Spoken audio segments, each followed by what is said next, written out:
E agora, você acompanha pela Rádio Rio de Janeiro o programa Estudo das Obras de André Luiz. Vamos refletir sobre o livro Nosso Lar. Produção e apresentação, Tereza Cristina e Marco Antônio. Amigos ouvintes da Rádio Rio de Janeiro, com a permissão de Jesus e dos bons espíritos, retornamos aqui a fim de darmos continuidade ao estudo da vida no mundo espiritual, através da obra Nosso Lar, que foi ditado pelo espírito André Luiz e psicografado pelo missionário Francisco Cândido Xavier. Olá, caros ouvintes da Rádio Rio de Janeiro. Continuando o nosso estudo do capítulo 20, Noções de Lar, vamos ver que a dona Laura continua explicando para o André Luiz e falando para ele o que o mentor do Ministério do Esclarecimento falou para ela sobre o que é um lar verdadeiro. Porque, como a gente viu, a dona Laura mesmo falou para o André Luiz que quando ela chegou, na última vez que ela voltou para Nosso Lar, ela chegou com orgulho ferido, ela chegou meia magoada, ela chegou se achando vítima de alguma coisa. Ela não diz o que é, mas a gente deve supor que aconteceu algum conflito familiar que deixou marcas nela. E aí o André Luiz fica muito curioso, ele quer que ela conte para ele o que o instrutor falou. E, basicamente, né, o que nós vimos no programa passado é que o grande problema no lar terrestre, no lar materialmente falando, é que o esposo e, né, o cônjuge masculino tem preocupações exacerbadas nas coisas materiais e muitas das vezes a cônjuge, né, a alma feminina, ela tem preocupações mais, vamos dizer assim, mais, na visão do homem, menos materialmente falando. Ela vive mais sonhando do que vivendo na prática. Então, ele diz que esse é o grande problema e que há duelos mentais que são travados dentro dos lares. A gente até comentou o que os espíritos dizem, que os duelos mentais dentro dos lares causam muito mais danos do que das guerras físicas, das guerras materiais do planeta. É uma coisa muito difícil. Então, ele diz que com esse comportamento equivocado, desarmônico entre os cônjuges, não tem como formar um lar. O que acontece é que muitas vezes as pessoas mantêm uma, como é que se diz? Dissimulam em sociedade. Elas mostram uma coisa para a sociedade que, em verdade, não é. A gente vê muito isso nos aplicativos da internet, principalmente no Instagram, né, no Facebook. As pessoas só mostram aquele lado magnífico, ou que estão nas férias, ou que estão bebendo, comendo, passeando. Mas a gente sabe que aquilo não é a realidade, aquilo é um clique. Aquilo é um viés ali bem pequenininho do vezes, cotidiano. Né? As pessoas, infelizmente, estão deixando de aproveitar o momento porque tem que dar o clique, porque tem que fotografar para botar na internet para os outros verem. Infelizmente, é um comportamento muito equivocado, porque você não está aproveitando o momento. Você está preocupado em mostrar para os outros aonde você está, o que você está fazendo e não está curtindo o momento. Isso, às vezes, acontece até em lua de mel. Como é que pode? A pessoa está em lua de mel, deveria estar aproveitando, né, aquela noite com seu companheiro, com a sua companheira, não está preocupada em tirar foto para botar na internet a lua de mel. Então, a gente sabe, esse mentor, há quase 80 anos atrás, porque esse livro é da década de 40, parece até que ele estava vendo o que está acontecendo hoje, ele já estava antevendo que as pessoas estão dissimulando em sociedade. E na vida íntima é completamente diferente aquela realidade. Muitas vezes é. Todos nós podemos constatar isso, não é? Pessoas que a gente conhece, como é a vida delas e o que elas postam nas redes sociais. Quer dizer, é uma inversão totalmente de valores. O tempo que estão, talvez, tentando colocar aquilo na internet, deveriam estar investindo, não é, na harmonia dos seus lares. Mas, enfim, isso foi um parênteses, um comentário, um alerta para nós mesmos também, que às vezes a gente não tomar esse impulso de tudo querer colocar na rede social para os outros verem. Bom, vamos começar a nossa leitura. Estamos no parágrafo 9 do capítulo 20. Esses conceitos calavam-me fundo e sumamente impressionado observei. Coitado do André Luiz, ele devia estar pensando como era o comportamento dele no ambiente familiar dele. Porque ele falou, esses conceitos me calaram fundo, o negócio tocou nele. Senhora Laura... A carapuça serviu. Senhora Laura, essas definições suscitam um mundo de pensamentos novos. Ah, se conhecêssemos tudo isso lá na Terra, ele está falando por ele. Não é? Provavelmente ele não meditou sobre isso enquanto esteve na companhia da esposa. Mas aí, Tereza, tem um raciocínio para a gente tirar daqui. Ele fala assim, essas definições suscitam um mundo de pensamentos novos. Ah, se conhecêssemos tudo isso lá na Terra. Ora, o André Luiz, pelo raciocínio que ele tem, que nós vamos ver, não deve ser a primeira vez que ele teve esse ensinamento. Sim. Então, é a questão do esquecimento do passado. Quando nós por isso a necessidade de, quando nós estivermos novamente no plano espiritual, de nós realmente trabalharmos e estudarmos muito, para que nós nos preparemos cada vez mais para a próxima prova. É como a prova de vestibular. Se eu não estudar pouco, a concorrência é grande, né? No caso aqui não é concorrência, mas é a melhora íntima. Porque essas definições sempre existiram de família. O problema é onde eu vou estar inserido, em que época que eu vou estar inserido, como é que eu vou agir. Mas ele já recebeu isso aí, esse ensinamento, com certeza. E aí, no capítulo 7 da segunda parte do Livro dos Espíritos, da volta do espírito à vida corporal, quer dizer, quando ele vai reencarnar, Allan Kardec coloca aqui o item esquecimento do passado. Na pergunta 392, ele pergunta assim, por que perde o espírito encarnado a lembrança do seu passado? Quando o Luiz está aprendendo aqui, né? Ele vai reencarnar. Quando ele estiver no corpo, ele não vai lembrar desse ensinamento dele, mas o que ele adquiriu realmente vai valer. No caso aqui na questão de família que nós estamos falando. Aí a resposta dos espíritos. Não pode o homem, nem deve saber tudo. Deus assim o quer em sua sabedoria. Sem o véu que lhe oculta certas coisas, ficaria ofuscado, como quem, sem transição, saísse do escuro para o claro. Esquecido de seu passado, ele é mais senhor de si. Então, quando ele até bota uma diferenciada aqui a letra, ele é mais senhor de si. O que é senhor de si? Se ele realmente aprendeu e apreendeu o que ensinaram a ele.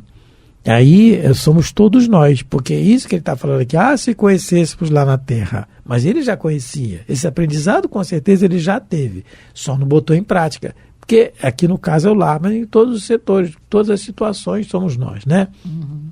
Só que nós esquecemos muitas vezes que na nossa encarnação nós temos um guia. Um grande trabalhador que está sempre tentando nos intuir nas menores situações da vida e nas mais importantes, como essa que nós estamos falando de lar. Isso que nós estamos falando da verticalidade, da horizontalidade, do comportamento de um e de outro dentro de casa, os guias estão do nosso lado tentando nos intuir. Faça isso, mas a gente não faz.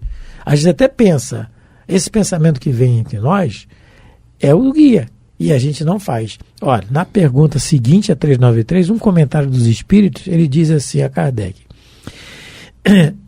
o espírito que lhe é for dado por guia nessa existência se esforçará pelo levar a reparar suas faltas, dando-lhes uma espécie de intuição das em que incorreu.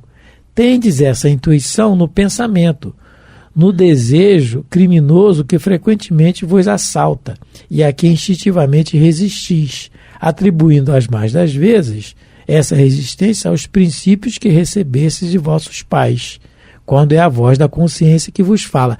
E aí, às vezes, no comportamento em casa, meu pai fazia assim, eu faço também.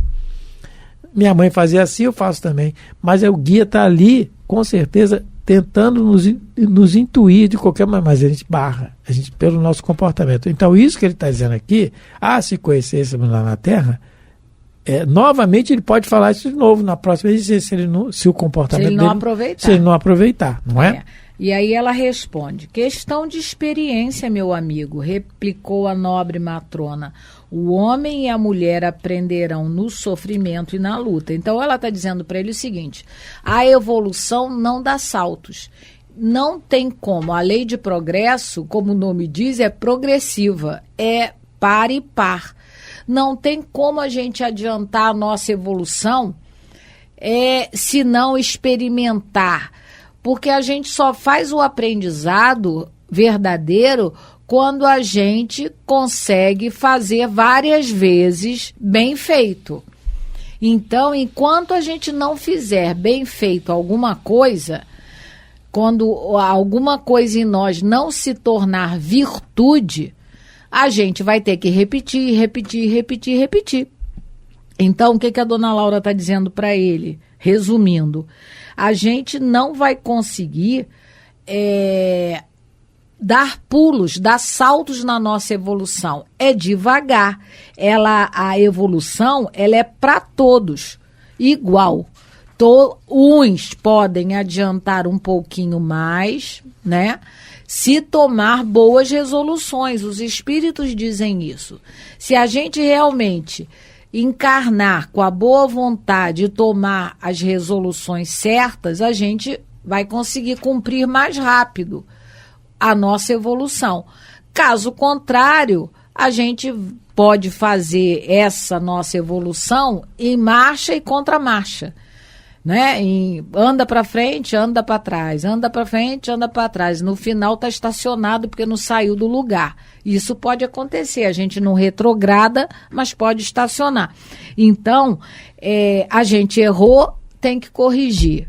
Acertou, pula para a fase seguinte. Até porque nós estamos falando aqui de lá, então, né, é experiência. O homem e a mulher vão ter que encarnar várias vezes, em vários lares, para desenvolver essa harmonização. Só o tempo vai fazer com que isso aconteça. Até porque nós estamos já falando em programas anteriores, são bagagens, na verticalidade da mulher e na horizontalidade do homem, como ela está colocando aqui, esses espíritos que têm essa bagagem espiritual, né, do sentimento e da praticidade, são espíritos que já habitaram várias situações diferentes em várias existências. Então cada um tem uma bagagem. E você não sabe se aquele companheiro que está com você ou aquela companheira que está com você a destruiu numa encarnação anterior. Você acabou com a vida dela, a magoou, e agora vem sua companheira. Como nada é por acaso, e muito menos a união de duas pessoas para formar um lar, né? Porque casamento para Deus é o compromisso assumido, não é papel. Então você não sabe se aquilo ali que tá na sua linha do tempo programado para você se unir, quem é aquele ali? Se você fez mal ou se fez mal a você. Então tem toda uma série de coisas para resolver, para resolver, que vem às vezes se arrastando em várias existências, de lutas, de ressentimentos, né, de brigas e etc. Então é o cadinho efervescente que os espíritos falam, né? esse ambiente doméstico, esse cadinho, essa coisa efervescente que é do calor na forja ali do dia a dia que a gente tem que resolver. A gente brinca e às vezes... E os motivos da resignação, só um pouquinho, é que o Evangelho segundo o Espiritismo, no capítulo 5, Bem-aventurados os aflitos, em que Allan Kardec coloca os motivos da resignação, que nós devemos nos considerar felizes por sofrer, visto que as dores deste mundo são o pagamento da dívida que as vossas passadas faltas vos fizeram contrair. Então Kardec coloca isso aqui no item número 12 do capítulo 5 do Evangelho segundo o Espiritismo. Então, essa não é felicidade por sofrer, é o entendimento. É o entendimento de você estar cumprindo uma obrigação sua perante a lei de Deus. Porque quando nós fazemos essa situação da resignação, tentando nos aproximar nós homens tentando nos aproximar da verticalidade da mulher e a mulher tentando nos aproximar da horizontalidade do homem, isso aí não é fácil no dia a dia. Claro que não é, porque ela tem uma bagagem e ele tem outra. E são dois espíritos endividados com a lei. Nós estamos no planeta de expiações, não são dois santos. Não está casando aqui um Chico Xavier com a Maria Teresa de Calcutá. Não é o caso. Então, são dois espíritos endividados com a lei. E na medida que eu faço esse esforço, primeiro eu estou me quitando, não é com a pessoa, é com a lei. É com a lei de Deus, né? E isso aí é necessário mesmo. Eu lembrei quando você falou da dificuldade, às vezes, do relacionamento, muitas das vezes você tem um companheiro em casa que é muito violento, desrespeitoso, mas ele pode ser o fruto, né, do convívio que ele teve com a esposa em outra encarnação como mãe. Aquele tipo de mãe que cria os filhos homens, não é? Dizendo que eles podem tudo, que as mulheres, né, é igual chinelo velho, que você, né, ficou igual um chinelo que envelheceu, você troca por outro. Então você criou aquele filho... Prenda suas cabras que meu bode está solto. Isso, você criou, né? Prenda suas cabras. Isso, que meu bode está solto. Meu bode está preso, desculpa. Não, que meu bode está solto. Ah, meu bode está solto, até revertir. Então é isso. A pessoa cria desse jeito, numa encarnação. Então imagine como esse ser humano masculino vai se tornar com esses conceitos, né? Com toda essa educação, sendo influenciado a ser o rei do pedaço. Só a opinião dele é que vale, tudo nele é a vontade dele que importa. Então criou um monstro. Nada mais justo que na próxima encarnação você ature esse monstro que você criou e tente modificá-lo de alguma maneira e tente ajudá-lo agora a se modificar.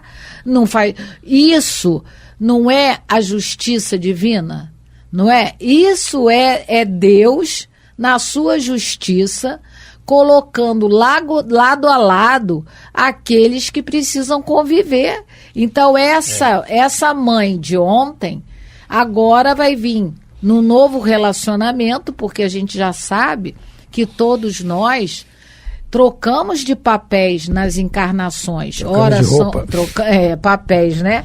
Nós, além de trocar roupa, ora homem, ora mulher, corpo feminino, corpo masculino, no caso, mas também nos papéis dentro do lar. Ora, nós somos pais, mães, irmãos, tias, marido, esposa, e trocamos. Então, nada mais justo, não é? Então, Deus não errou quando colocou você convivendo com um marido muito difícil, muito desrespeitoso, muito, vamos dizer assim, luxuriento, né? Na questão sexual, porque você foi a mãe dele em outra vida e o criou assim. Então agora você porque senão seria uma injustiça de Deus, né? Não é? Senão, é o caso, por que você... Tantas esposas convivem com maridos dedicados e outras não?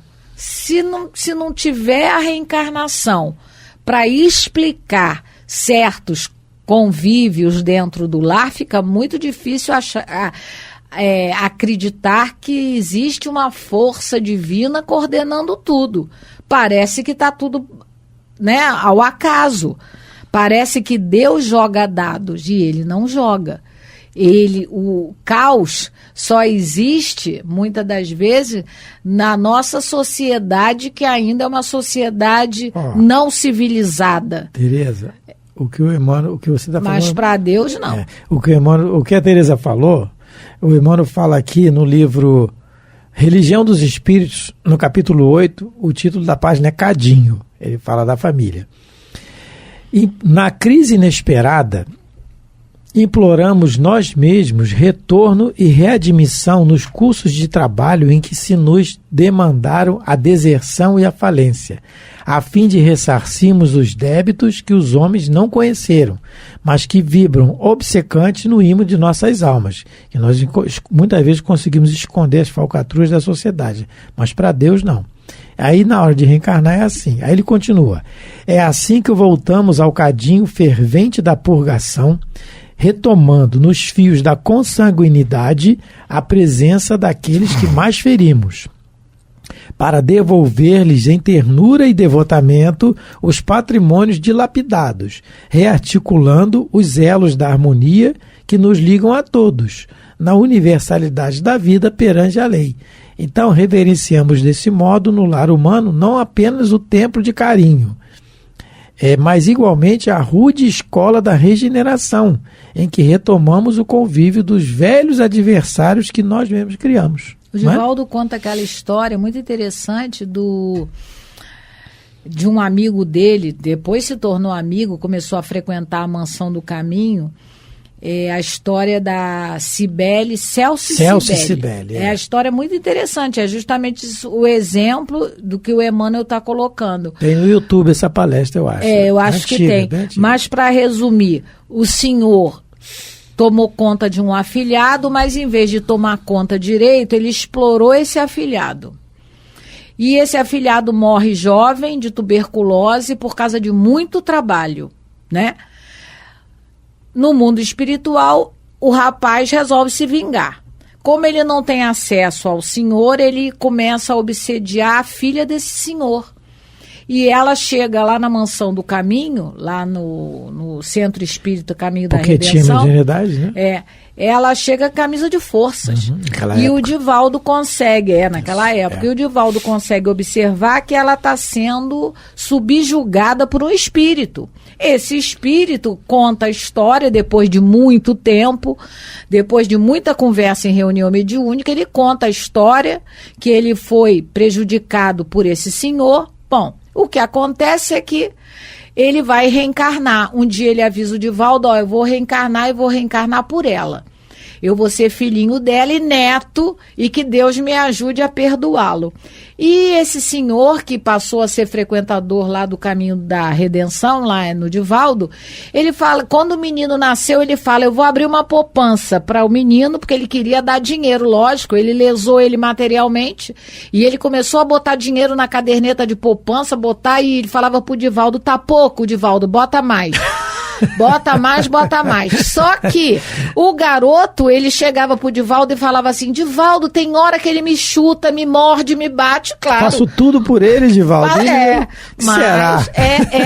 É a leitura que o Marco acabou de fazer, que o lar, muitas das vezes, é o cadinho fervente da purgação. Da purgação. Precisamos purgar os nossos débitos, né? Vamos terminando aqui, agradecendo a todos, né? No próximo programa, vamos continuar a falar do nosso grande desafio, que é o lar. Não é problema, é desafio. E procuremos nos engrandecer nas quatro paredes da própria casa. Deus que nos ajude. Porque senão sozinho, não adianta nada, quase. Não é sozinho, não fica dá mérito, difícil. Eu posso fazer tudo o que eu fizer, mas se dentro de casa eu não procurar me esforçar. Um grande abraço a todos, que Jesus e os bons espíritos possam abençoar vossos lares. Até o próximo programa. Muito obrigado pela atenção, mais uma vez, pela paciência de nos ouvir, que Jesus continue nos abençoando. Fiquem com Deus. A Rádio Rio de Janeiro apresentou o programa Estudo das Obras de André Luiz. Produção e apresentação, Tereza Cristina e Marco Antônio.